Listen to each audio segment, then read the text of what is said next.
Bonjour à toutes et à tous, bienvenue dans cette visite virtuelle. Nous sommes en région Bourgogne-Franche-Comté, encore une fois.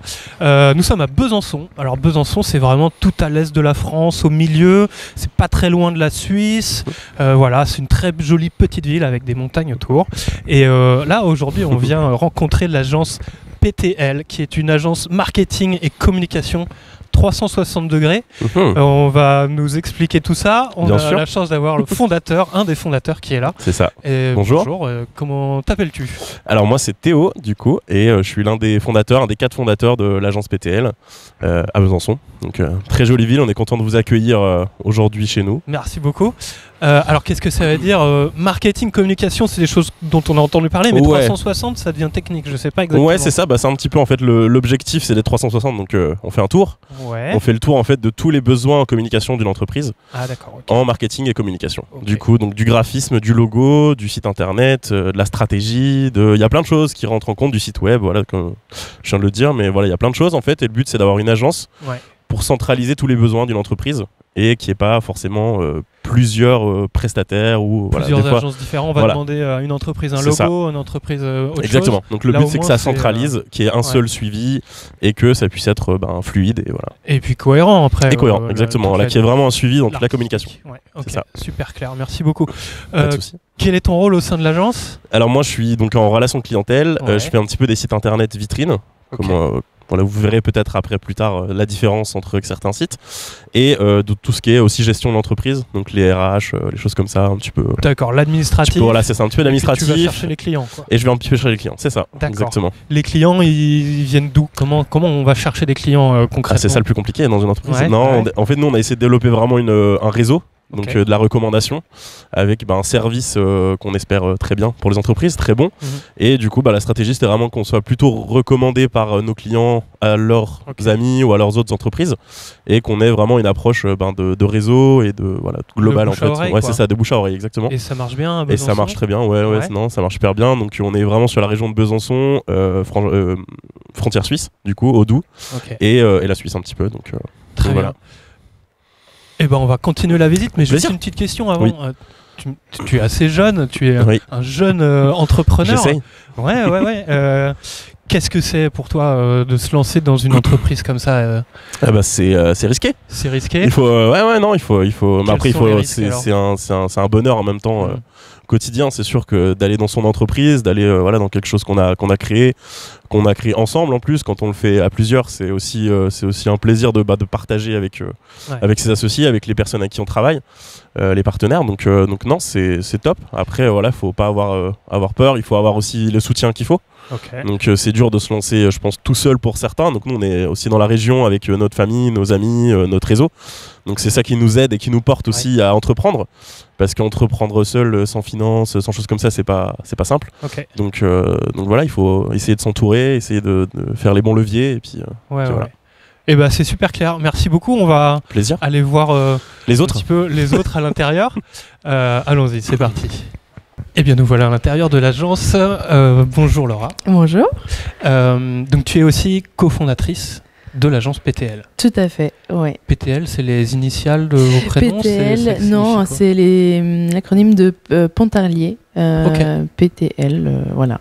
Parce que vous êtes originaire de... Théo est originaire de Pontarlier et en fait quand on a commencé tous les deux, qu'on s'est installés, on était à Pontarlier, dans la ville et on s'est dit on va créer une agence, on aime bien ce petit nom. Et ça marche bien, très bien. Et depuis on a déménagé à Besançon mais c'est resté PTL. Ok.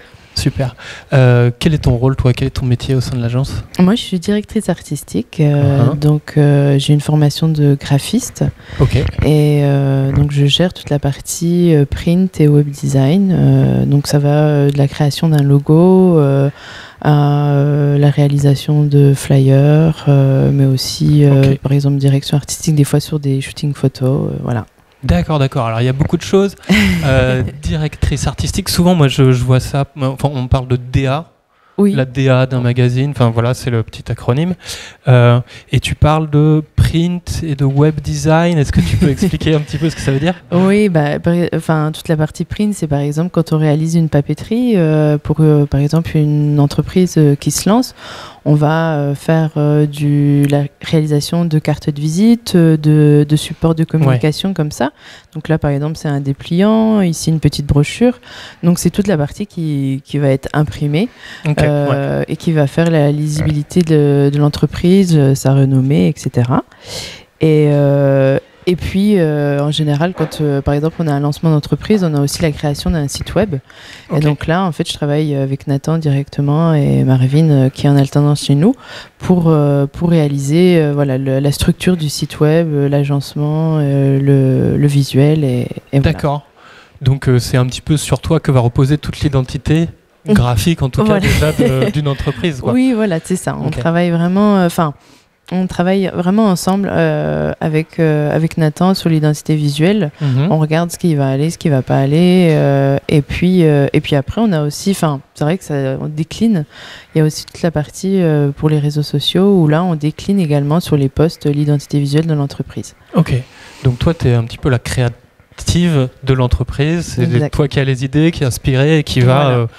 en discutant avec les clients, j'imagine, leur proposer un logo qui corresponde à leur image. Tu as des exemples de clients dernièrement avec qui vous avez travaillé, pour qui vous avez fait une direction artistique? Oui, là dernièrement c'était des pompes funèbres, donc un milieu. Ça c'est un challenge. Voilà, c'est ça. J'avais encore jamais fait d'identité visuelle dans ce domaine. Et c'était hyper intéressant parce que c'est des codes que je connaissais pas forcément. Et donc, du coup, on fait vraiment beaucoup de recherches. On fait des planches d'études graphiques pour voir quels sont les codes, etc. Que tu vas dessiner à la main, sur ordinateur? Au début, on fait vraiment des recherches vraiment sur Internet, dans les bouquins, et en fonction de ce que aussi, forcément, le client souhaite, les idées qu'ils ont, etc. Et ensuite, en fonction de ça, on fait un gros brief avec le client et on montre les pistes qu'on a eues. Les idées, et puis ensuite, on démarre la création. D'accord. Ça prend combien de temps, un projet comme ça avec un client? On va dire entre le premier rendez-vous et la livraison du logo et les premiers visuels, on va dire 3 mois. D'accord. Parce qu'il y a pas mal d'allers-retours entre le brief, les recherches et puis le temps d'affiner en fait toute l'identité. Ok, mais c'est super intéressant. Et quel est ton parcours un petit peu? Donc tu as fait du graphisme, une formation en graphisme peut-être? Oui. Mais j'ai pas commencé par ça. Je voulais faire ça et puis j'avais pas de bagage, on va dire. J'avais pas de book, etc. Donc je voulais intégrer une mana. Une mana, tu peux nous dire ce que c'est? Une mise à jour en art appliqué. Et puis, mais à Besançon et même dans les villes aux alentours, il fallait déjà avoir un portfolio, donc des projets à montrer, etc. Mais j'avais pas ces bagages-là, donc c'est compliqué pour moi. J'ai fait donc une année en histoire de l'art à Besançon, à la fac. D'accord. Et puis de là, j'ai une amie qui avait fait une école en Belgique, à Namur précisément, dans la partie wallonne, et qui m'a dit, mais en fait, en Belgique, il n'y a pas besoin d'avoir de bagages, tout le monde peut y accéder, c'est entre guillemets au mérite. Donc je me suis inscrite là-bas, j'ai été acceptée puisque tout le monde a sa chance, et puis effectivement on est 100 dans une classe et on va dire que 3 mois après on est 25 parce que les gens ont vu si ça leur plaisait ou pas, et puis après voilà. D'accord. Mais ça c'est effectivement une spécificité un petit peu quand on est dans une région transfrontalière, pas très loin de la région, pas très loin de la frontière. On peut aller d'un pays à l'autre et puis avoir plus d'opportunités peut-être. Oui, je m'étais pas vraiment renseignée sur en tout cas sur la Suisse. Là, c'était vraiment c'était vraiment comme ça que ça arrivait avec mon ami qui m'en a parlé, et donc c'est comme ça que j'ai sauté le pas pour aller en Belgique. Ok. Très bien. Et alors sur le métier de directrice artistique. Est-ce que tu peux nous en dire plus sur les bons côtés? Est-ce qu'il y a des choses que tu préfères dans ces missions-là et d'autres que tu aimes moins? Oui, la partie que moi je préfère, c'est la partie recherche. Vraiment aller à droite, à gauche, avoir des inspirations vraiment de partout, et de créer ce qu'on appelle des planches d'ambiance, des mood boards. Donc là, on regarde ce qui nous plaît, ce qui nous plaît pas, et puis on fait un mix de tout une fois qu'on présente aux clients. Et ça, c'est vraiment la partie la plus sympa. Après, on arrive dans le dur où il faut vraiment créer réaliser sur ordinateur dans le détail. Des fois, on a une vision et puis on a du mal à arriver à ce qu'on souhaite, mais ok. Voilà. D'accord, super. Très bien. Eh ben, écoute, je te remercie. On va continuer notre découverte de l'agence PTL. Et puis, on peut peut-être parler, je sais pas, est-ce que... C'est Nathan qui va prendre le relais. Peut-être. Ouais, ça marche. Bonjour. Bonjour. Enchanté. Comment t'appelles-tu ? Je m'appelle Nathan. Nathan. Je suis le développeur UI UX designer de l'agence. Développeur UI UX designer de l'agence. Ça fait beaucoup. Tu vas nous expliquer tout ça tout doucement. Développeur web. Développeur web, ouais, pour faire des sites internet principalement, mais ça arrive qu'on fasse aussi des applications. Ok, site web et application, parce que c'est quoi, 2 types de codes web différents ? Comment disons qu'un site web, tu y accèdes via un navigateur internet, alors qu'une application, tu peux la télécharger via les stores, Apple Store, Google Store et ainsi de suite. Et en soi, pour toi, le travail en tant que développeur, c'est à peu près le même sur une application ou sur un site web ? Non, parce que une application va avoir des particularités, des fonctionnalités qui vont lui être propres, là où un site web, ça peut être simplement ce qu'on appelle un site vitrine, donc en fait, ce qui va servir de présentation pour un projet, pour un produit, des choses comme ça. Ok. Donc toi, tu es un petit peu le tech de la bande, c'est ça ? Exactement. Tu tapes les lignes de code pour développer les sites web.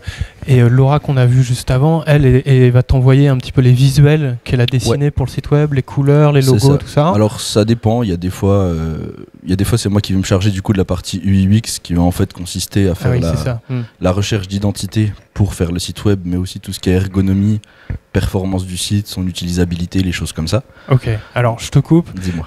UX, UI, c'est vrai qu'on n'a pas trop expliqué. Alors UI c'est pour User Interface et UX c'est pour User Experience. D'accord. Donc User Interface du coup ça va être ce qui est propre au visuel. Ok. L'interface utilisateur, en fait, exactement, l'interface utilisateur, et l'UX pour User Experience. Donc ça, c'est tout ce qui va s'apparenter à l'ergonomie d'un site. Ok. Où est-ce qu'on clique, qu'est-ce qui apparaît aussi les aspects un peu plus techniques qui sont les temps de latence, le temps de chargement entre 2 pages, ces choses-là. D'accord. Voilà. Ok. Donc toi, tu as les 2 casquettes, développeur, UX, UI. C'est ça. Okay. Donc je suis pas graphiste pur, dans le sens où je fais pas de print comme pourrait le faire Laura et des choses du genre. Moi, c'est purement orienté web, quoi. Web ou applicatif. Et alors, ça prend combien de temps de construire un site web ?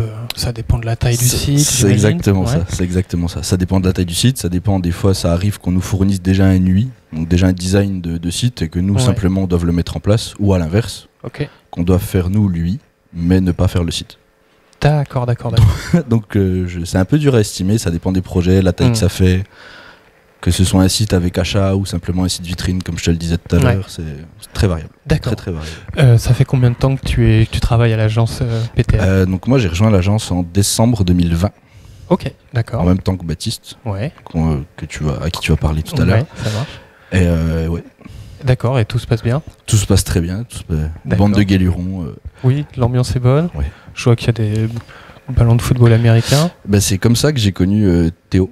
D'accord. Et Baptiste, et c'est comme ça que j'ai rejoint l'aventure PTL en fait. C'est ça. Par le sport à côté, quoi, que vous faites ensemble. Théo me ramenait en fait une fois chez moi, et de là on parlait boulot, comment ça va, enfin petit bilan de vie quoi. Et j'étais en train de quitter mon ancien travail, et il m'a dit ça tombe bien, j'ai besoin d'un développeur, est-ce que ça te dit de rejoindre l'aventure ? Et du coup ça s'est fait comme ça. C'est ce qu'il y a de mieux pour trouver un boulot, non ? Il n'y a pas besoin d'envoyer des CV. Finalement on fait du sport et vous trouverez un travail, voilà. Par affinité, ça peut être un très bon moyen de trouver effectivement un poste. Et donc, quel est ton parcours ? Quelle école as-tu fait pour travailler ici ? J'ai pas un parcours développeur ni graphiste du tout. Ah ouais, ok. Non, pas du tout. Moi, j'ai une licence d'anglais et de linguistique. Ok. Et ensuite, j'ai fait un master en linguistique appliquée. D'accord. Voilà. Donc, parce que c'est vrai qu'on entend souvent que le développement web, c'est comme écrire une langue étrangère un peu. C'est un lien ou pas du tout ? Dans mon cas, non, pas vraiment. Okay. Dans mon cas, j'ai fait une licence d'anglais parce que l'anglais me plaisait, la littérature, tout cet aspect culturel aussi qu'il y a autour finalement de la langue. La linguistique parce que le côté purement décortiquer une langue m'intéressait. Ouais. C'est pour ça que j'ai poursuivi dans un master, mais c'était un master un peu applicatif. Ça s'appelle traitement automatique des langues. Okay. Où en fait, on va chercher un peu à informatiser / automatiser tout ce qui est aspect langagier. Par exemple, aujourd'hui, ce qui se fait dans les chatbots, dans les moteurs de traduction, dans ces choses-là. Voilà. Les réponses automatiques. C'est ça. Ok, d'accord. Donc c'est lié sans être lié. Aujourd'hui, dans mon travail à l'agence, c'est pas lié. mais ça l'a été à une époque. Voilà. Et c'est ça qui t'a mis un pied dans l'informatique complètement. Complètement. Ouais. D'accord.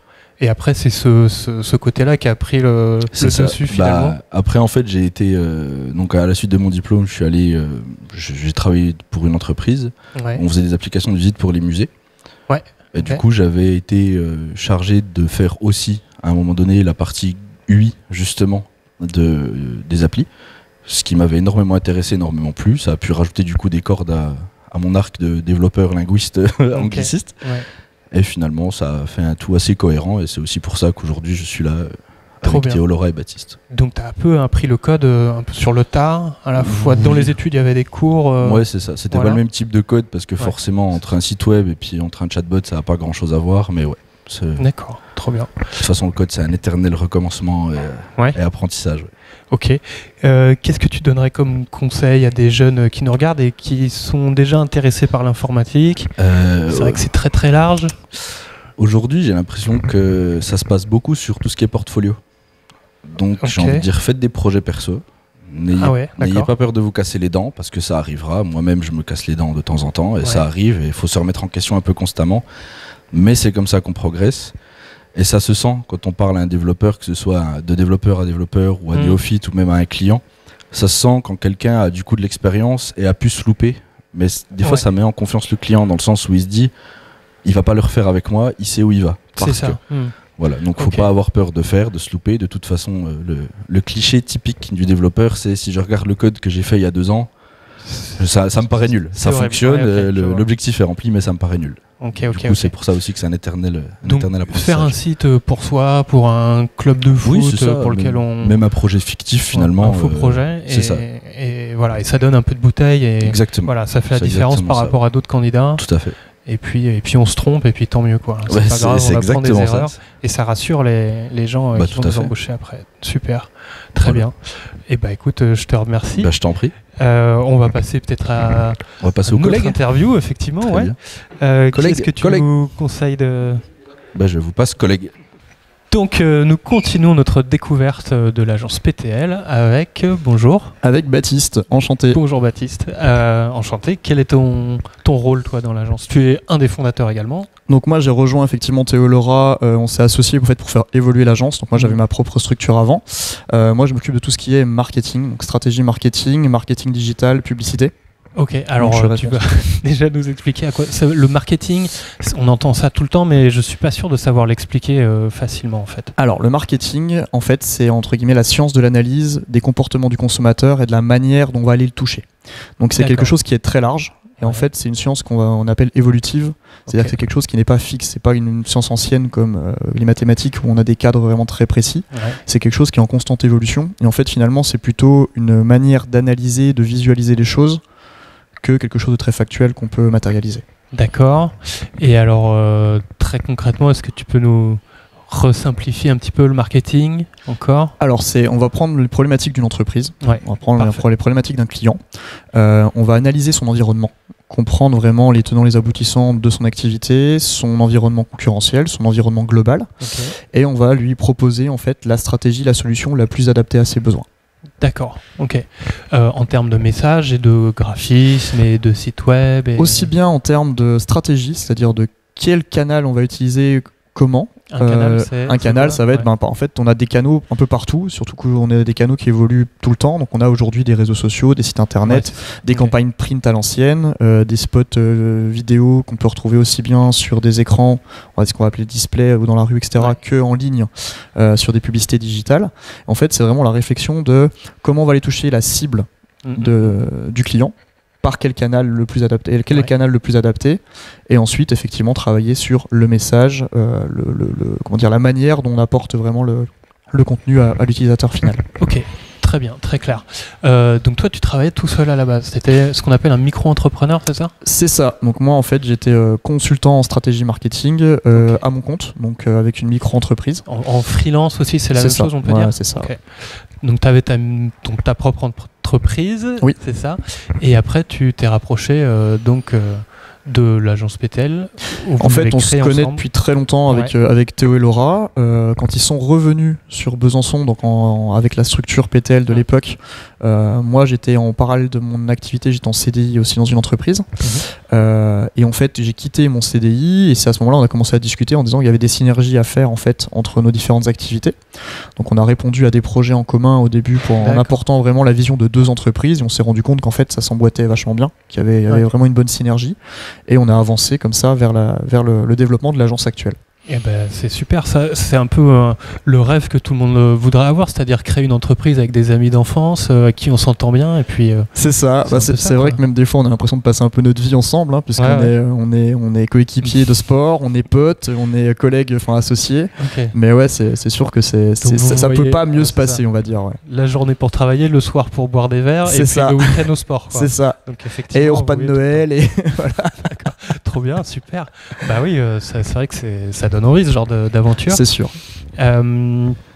Pour revenir un petit peu à ton rôle dans la société, donc tu travailles, toi tu es un petit peu au milieu de tout le monde du coup, entre le design graphique, le développement web. Il y a un côté chef de projet, surtout en fait en amont, dans la partie vraiment quand on va par exemple on va avoir un nouveau client, pour vraiment analyser ses besoins et définir quelles sont les meilleures propositions à lui faire pour justement répondre à ses besoins et lui apporter les solutions les plus adaptées. Donc c'est là vraiment que moi j'ai mon rôle prioritaire. Ouais. Ensuite, moi je vais avoir l'accompagnement sur toute la partie donc marketing digital, donc la partie exécution, donc qui va comprendre aussi bien les réseaux sociaux que la publicité digitale, donc tout ce qui va être ce qu'on appelle le paid, aussi bien l'achat de mots-clés Google que les espaces publicitaires vidéo ou que la publicité sur les réseaux sociaux. Okay. Donc tous ces types de campagnes marketing, en fait, de marketing digital, où là-dessus je travaille avec 2 alternantes qui sont. Voilà, parce que je me disais, ça commence à faire beaucoup. Voilà, moi je pilote, et après par contre sur le côté exécution, création, suivi du pilotage. Ensuite, justement, on a développé un pôle pour faire le suivi sur ces projets-là. D'accord, super. Et je vois que tout le monde travaille derrière nous un peu. Vous avez opté pour une grande salle, un open space, si on peut dire. Exactement. Tout à fait. Et comment ça se déroule une journée ici, tout le monde Alors une journée ici, donc déjà le choix de l'open space, c'était une volonté de notre part d'être toujours tous ensemble. Que ce soit nous 4 les associés que les alternants, en fait finalement on est une seule équipe. Donc l'objectif d'être vraiment tous proches les uns des autres et de pouvoir vraiment travailler les proches les uns des autres, même si on est aussi très flexible, notamment par rapport au télétravail et aux adaptations. Par exemple aujourd'hui il y a des grèves de train, effectivement on a une alternante qui vient en train, il n'y a pas de souci, elle s'adapte, elle fait du télétravail. Donc ça c'était une première volonté, d'où la grande table, le grand open space. Et ensuite du coup la journée type généralement effectivement ça commence au café le matin. Alors normalement aujourd'hui on est lundi, donc en plus on en fait toujours un point hebdo normalement en début de semaine, un gros briefing, et ensuite c'est vraiment par pôle, par projet où on va se retrouver, on a notre calendrier, on va préparer un peu en amont les différentes sessions de travail groupées et les moments justement où on va être chacun sur nos projets à rusher, à travailler derrière notre ordinateur, et on a ce planning après sur la semaine qui est vraiment validé du lundi matin et on enchaîne après le café du matin où on échange un petit peu, c'est parti et ça enchaîne les moments de travail solo, les moments de travail collaboratifs et des fois les rendez-vous à l'extérieur. Ok, super. Donc oui, c'est assez rythmé, assez cadré. Il y a des temps de travail collectif et individuel. On essaye d'être le plus cadré possible, puisqu'effectivement, on a plusieurs projets en même temps, plusieurs clients. En fonction des pôles, on n'est pas forcément sur les mêmes projets. Donc comme il faut arriver à trouver les moments où on doit travailler ensemble sur certains sujets, ça demande une certaine organisation. Ok, et toi en tant que chef de projet, tu as un rôle spécifique là-dedans à essayer de dispatcher un peu les choses, coordonner un peu tout ça? Disons que oui, il faut que je suive quand même, qu'on soit bien stacké sur le calendrier et puis qu'on va pas se retrouver à dire ah mais on peut se voir, ah ben non t'es pas là, et on n'avance pas sur un projet effectivement. Ouais, je vois. Mais alors quel est ton parcours? Moi du coup j'ai un parcours finalement assez classique par rapport à mon métier. J'ai fait une grande école de business, une business school, donc la BSB, anciennement ESC Dijon. D'accord, ça c'est un concours d'entrée après le bac. Alors il y a plusieurs portes d'entrée. Moi j'ai fait l'option effectivement du concours post-bac, donc directement bachelor, que j'ai suivi après d'un master. Donc j'ai fait 5 ans d'études qui m'ont aussi amené à étudier aux États-Unis et au Chili. Donc j'ai vraiment un parcours très marketing, business, management international qui m'a amené dans mon cursus à avancer dans cette direction. D'accord, ok. Et ben voilà, très bien, c'est très clair, je te remercie. De rien. On va continuer encore nos échanges et la découverte de l'agence. Voilà, donc je te remercie. Et je vous repasse Théo. Ouais. Nous continuons donc notre découverte de l'agence PTL. Donc Théo, on a rencontré les salariés, fondateurs et fondatrices de l'agence, mais vous avez besoin d'aide. Margot, bonjour, tu es une alternante au sein de l'agence. Oui, c'est bien ça. Alors, quel est ton poste ? Je suis chargée de communication du coup dans l'agence. D'accord. En alternance. Et du coup, c'est dans le cadre de la réalisation d'un bachelor en communication et web marketing. Ok, trop bien. Donc, ça fait combien de temps que tu là, j'ai commencé début septembre. Oula, c'est tout neuf, donc ça fait 2 semaines. Ouais, ça va, ça se passe bien. Oui, ça se passe bien. Mais on se connaît avant parce que j'avais réalisé un stage déjà l'année dernière. Ok. Au mois de novembre, ici même. C'est important les stages. C'est comme ça que vous êtes rencontrés à la base. Oui, c'est ça. Et puis, tu as trouvé qu'elle travaillait super bien. Et donc, c'est parti. On se lance sur une alternance. Alternance, c'est 1 an, 2 ans ? Là, pour le moment, c'est 1 an, mais je pense que je vais poursuivre en master derrière. D'accord, ok. Voilà. Tu penses faire la 2e année ici aussi ? C'est pas moi qui choisis. Okay. D'accord, je vous laisse gérer ça. Très bien. Mais donc oui, comme quoi, c'est le stage qui t'a permis de découvrir l'agence, ou qui t'a permis de faire tes preuves, de découvrir un petit peu le monde professionnel. C'était ta première expérience Non, j'avais déjà réalisé un stage avant. D'accord. Mais voilà. Ok. En agence de com, en tout cas, c'était mon premier stage. Super. Qu'est-ce qui te plaît dans la communication ? Oula, c'est varié. Du coup, déjà de base, je suis plus axée création. J'aime bien un peu tout ce qui est design, etc. Puis ensuite, tout simplement la relation avec les clients et puis la mise en place de stratégies. D'accord. C'est vraiment un bon mix de tout ce que j'apprécie, quoi. Super, trop bien. Donc, merci beaucoup. Théo, du coup, alors quelle est un petit peu la politique de l'agence par rapport aux embauches, aux stages, aux apprentissages Et du coup, après, vous avez vu toute l'équipe. Donc, c'est une petite équipe en soi, en tout cas de managers. On est 4, chacun a un pôle différent. Donc, on peut en soi gérer chacun peut-être 1 ou 2 personnes, mais pas beaucoup plus. Donc, c'est vrai que c'est dur d'accueillir toutes les demandes qu'on a en stage ou en alternance, choses comme ça. Vous en avez beaucoup ? Non, en tout cas des demandes, oui, on en a beaucoup. Ouais. Donc c'est dur de répondre déjà à tout. C'est un peu chronophage. Donc au début, je répondais vraiment personnellement à toutes les demandes.